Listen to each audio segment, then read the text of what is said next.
Hey guys, it's Ella and welcome back. So make sure you go check out my last video about why my speech is really weird.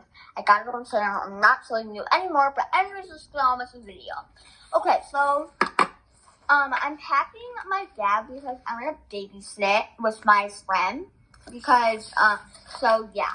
So I packed some Kleenex and some hand sanitizer, which I just always keep in this bag just in case. So I'm going to zip up this pocket. Oh, wait, no, before. Oh, no, not right. Yeah, so now in this pocket, I have my wallet, and I have a mask, just in case. I'm going to put my retainer case in there. And now we're going to go grab my water bottle. So I'm going to just put my water bottle in here. Just going to take this, put it in my bag.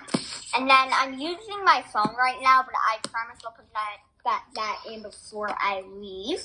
And I have a scrunchie just around my wrist, just in case, because it's super hot out today. But yeah, so this is pretty much all I need. Like I said, I'm gonna pack my phone when I'm done. And I'm trying, I know, and there's always like snacks in there, but I'm probably not going to get hungry because I just ate lunch, and we're only sitting there until 3. So, yeah, that's pretty much it. Thanks for watching. Bye, guys.